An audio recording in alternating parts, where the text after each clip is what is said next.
All right. So, a couple things here. I'll probably split it up on like 2 or 3 different topics. Recovering freon. So, if you're a refrigeration mechanic, you should know this already. There's regulations in place that we don't have to agree with, um, but they are what they are. And you shouldn't just be pumping systems down, and you shouldn't be just recovering things down until the charge says zero. You're supposed to pull everything into a vacuum. We're not done here yet, but we're down to about 10 inches. I'm going to shut it off for a few minutes though, because I want to show you something on this compressor here.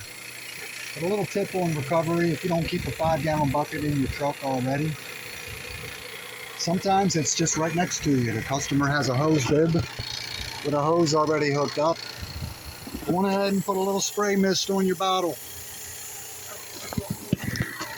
What in the world is that bottle?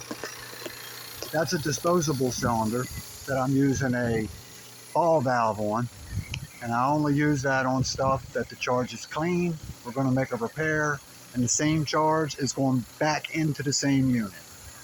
It's a recovered bottle and a evacuated cylinder when we start, and you're not supposed to use them that way, I suppose, but hey, the freon's not going in the air. So why should you recover things down below zero? You might have missed this, or people might be misleading you, but at 0 psi, there's still freon in the system. Freon is not air. It changes pressure with temperature. So depending on the temperature outside, there's going to be a different pressure. When we get down to zero, there's still freon in there. If you think you're done with a recovery, or somebody makes a repair, if you're a helper and you're with someone and recovery's done and we're going to cut the lines, we're going to cut the compressor out of there, and there's still a band of frost on the bottom of the compressor this high, or on the accumulator there's a level of frost all the way around the thing, that's not ice cream, it's freon. It's because you didn't recover it down to the level. So, okay, blah, blah, blah, time is money, nobody's watching, why should I do it? It's faster not to. What? You're getting paid by the hour, but it's faster to do it the wrong way. I'll let you think about that one. Jack, you know better than that. And this video is for you and anybody else who might happen across it. Just a little tip.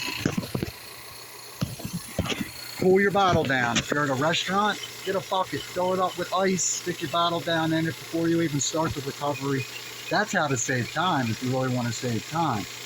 Recover the freon, because as soon as you put your torch on there at 0 psi, when you had a band of frost on the accumulator or on the compressor, instantly the pressure starts to go up to a half of a psi, or maybe 1 psi.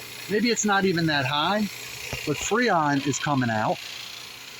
And when you put an open flame on refrigerant, you get something called, I'm going to say it wrong, look it up, phosgene gas.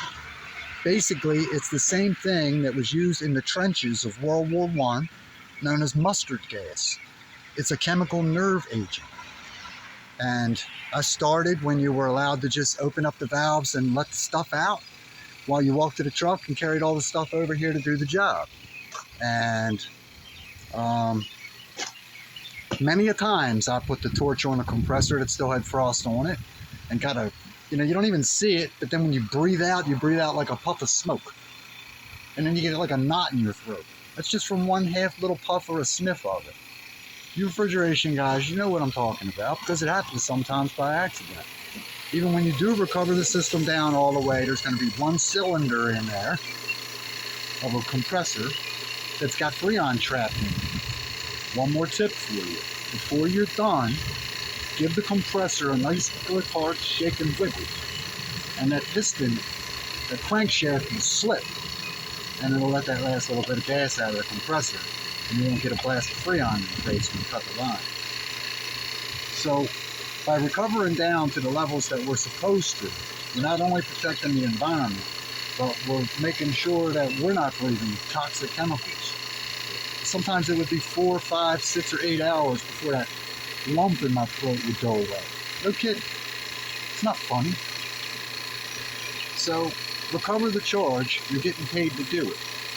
If you want a faster way, put your bucket in ice or run a hose over the recovery bottle. Okay?